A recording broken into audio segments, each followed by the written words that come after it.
The sky above Lootdale is always the wrong color. The sun rises red, ash falls like snow, and somewhere in the mist, a girl with nothing learns she can move the world. This is Mistborn, the final empire.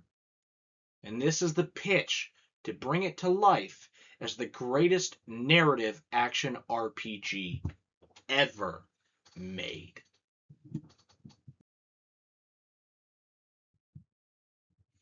Let's start with why now. The action RPG market hit $2 billion last year and is on its way to over $4 billion by 2032.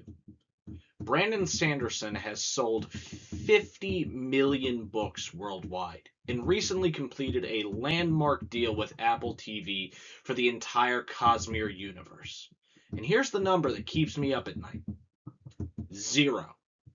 There is currently 0 active AAA Mistborn video game license. The rights are available and the audience is primed. The market is growing. The only thing missing is somebody willing to do it right.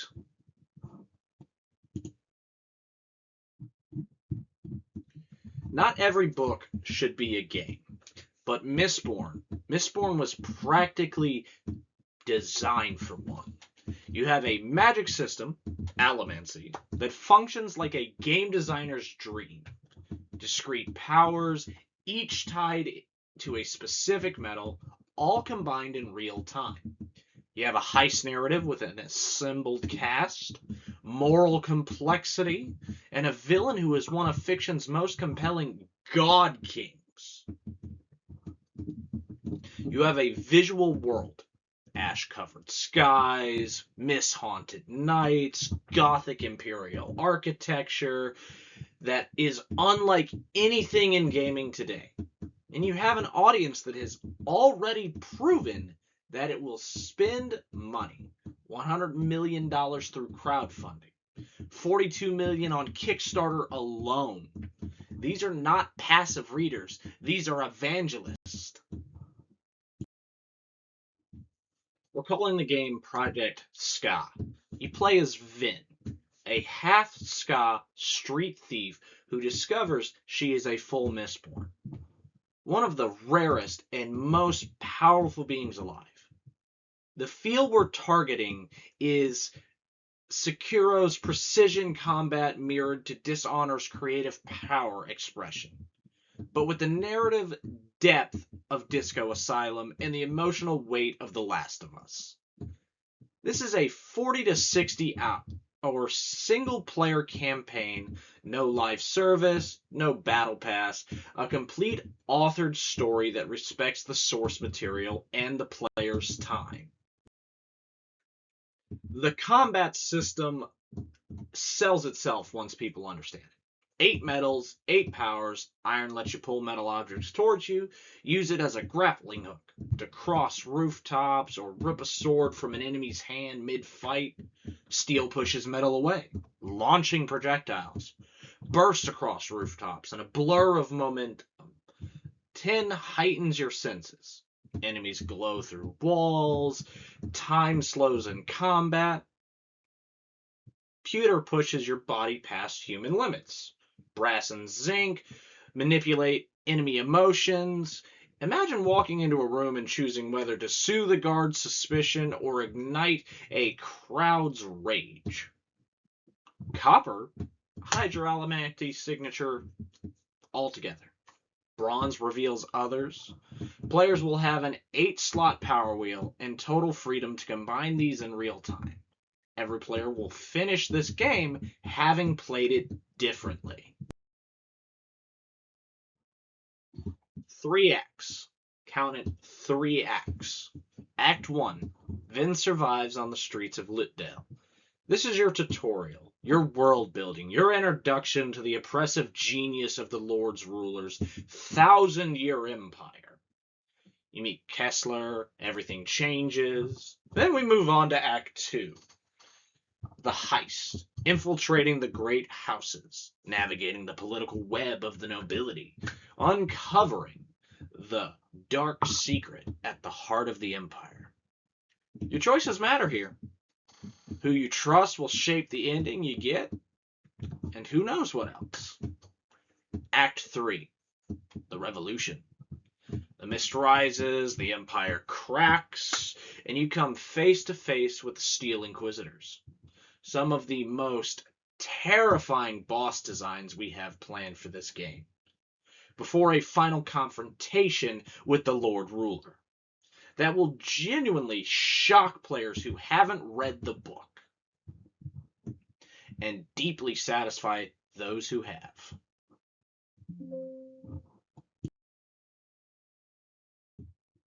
There is one, and I say one studio in the world that can do justice to this material, and it's Obsidian Entertainment.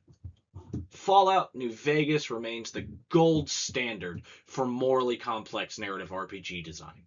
Pillars of Eternity proved Obsidian can build a deep, original fantasy world from scratch.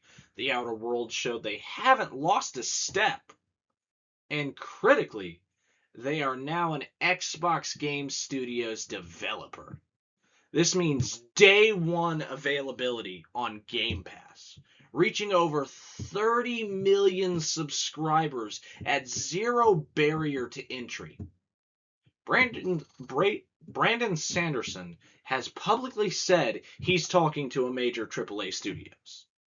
Obsidian matches every criteria he's named. I don't have to tell you, the numbers are not speculative. The ARPG segment is at $2.06 billion today, projected $4.27 billion by 2032. Baldur's Gate 3 shipped over 10 million copies and generated over $500 million in revenue. A narrative fantasy RPG built on a 40-year-old license, IP Dune Awakening hit 1 million copies in 2 weeks and 189,000 peak concurrent players on launch day. The template exists. The audience exists. The market exists. We just need the game.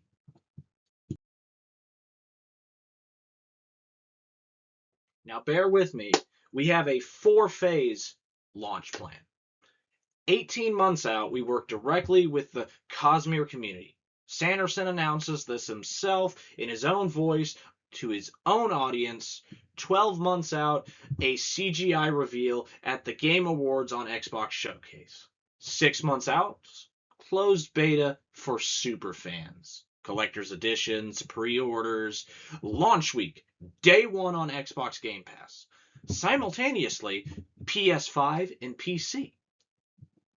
A Sanderson Reddit AMA that will break fantasy traffic records. And we timed the launch window to synchronize with the Apple TV Cosmere Adaptation announcement.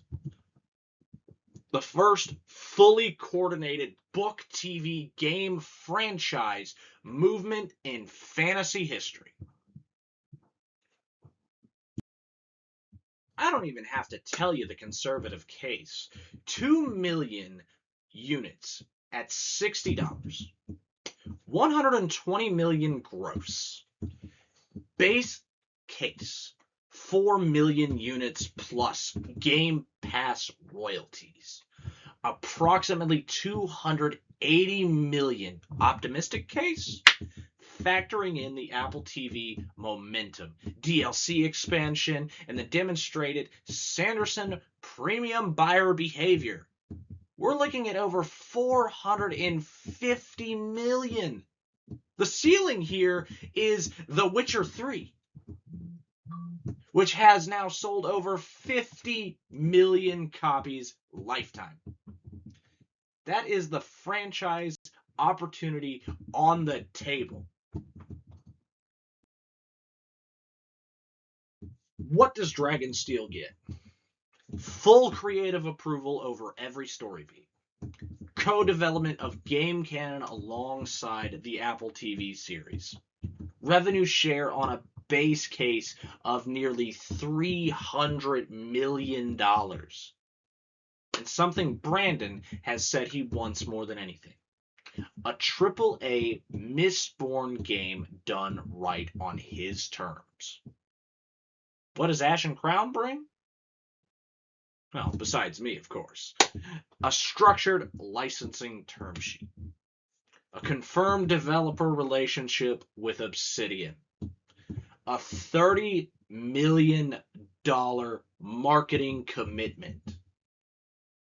And the Sanderson specified protection, no dormant rights. The final empire has waited long enough. Brandon Sanderson is looking for a partner. The video game rights are available.